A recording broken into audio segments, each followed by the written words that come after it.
క్రీస్తునందు ప్రియమైన సజీవ వాహిని శ్రోతలందరికీ మన ప్రభువును రక్షకుడైన యేసు క్రీస్తు నామంలో శుభములు తెలియజేస్తూ ఉన్నాను. క్రీస్తుతో శ్రమానుభవములు మన 40 రోజుల పాఠ్యభాగంలో మరొక అనుభవాన్ని అధ్యయనం చేద్దాం.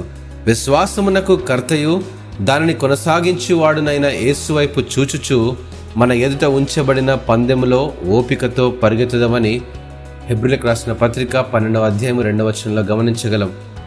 దక్షిణాఫ్రికా దేశ ప్రజలకు క్రీస్తు సువార్తను ప్రకటించాలనుకున్నాడు. అహంకార అధికార ప్రభుత్వాలు ఆ దేశ ప్రజలను బానిసలుగా చేసి అంధకారంలోనికి నెట్టేశాయని తెలుసుకున్నటువంటి అన్వేషకుడైన డేవిడ్ లివింగ్స్టన్ గుండె నీరైపోయింది. చట్టాలను ఆచార వ్యవహారాలను సవరించి బానిసత్వాన్ని అంతమొందిస్తేనే వారి జీవితాలు బాగుపడతాయని అనేక ప్రాంతాలు ప్రయాణించి ప్రయత్నించాడు. అనేక ఆటంకాల మధ్య భార్యను కోల్పోయినా వెనుకడుగు వేయకుండా చివరి శ్వాస వరకు ఆఫ్రికా ప్రజల కొరకే ప్రయాసపడ్డాడు. ఇంగ్లాండ్ వారు మృతదేహాన్ని తీసుకెళ్తుంటే మా కోసం శ్రమపడి కన్నీరు కార్చిన ఆ గుండెను మాకివ్వమన్నారు ఆ ప్రాంత ప్రజలు. ఆ గుండెను తీసి అక్కడే పాతిపెట్టారు. బానిసత్వ బతుకులు మారాయి. రక్షణ అనుభవంలో జీవితాలు సంఘాలుగా విస్తరించబడ్డాయి. ఆఫ్రికా ఖండంలో క్రైస్తవ్యత్వం వెలిగించబడింది. అంటే క్రీస్తు కొరకైన డేవిడ్ లివింగ్స్టన్ గారి శ్రమలతో కూడిన పరిచర్యనని జ్ఞాపకం చేసుకోవాలి. ఆయన మాటలు నన్ను ప్రోత్సాహపరిచాయి.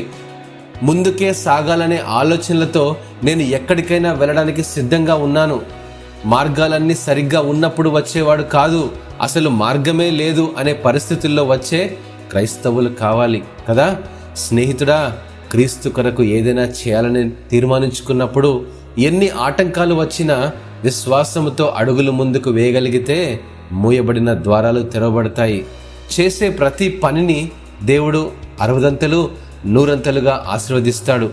అవరోధాలు అధిగమిస్తూ సంపూర్ణ సమర్పణ కలిగి ఓపికతో పరిగెత్తితే విజయ పదం వైపే నడిపిస్తాడు. క్రీస్తు కూడా తన ఎదుట ఉంచబడిన ఆనందము కొరకై అవమానమును నిర్లక్ష్యపెట్టి సిలువను సహించి దేవుని సింహాసనం యొక్క కుడిపార్శ్వమున ఆసీనుడై ఉన్నాడు. నేనంటాను, క్రీస్తు కొరకైన ఏ భారమైనా పరిపూర్ణమై సంపూర్ణమవ్వాలంటే త్యాగపూరితమైన సహనం కలిగిన జీవితకాల జీవితం ఓపికతో పరుగెత్తడమే. దేవునికే మహిమ కలుగునుగాక. దేవుడు ఈ వాక్యమును దీవించి ఆస్వాదించునుగాక. ఆమెన్.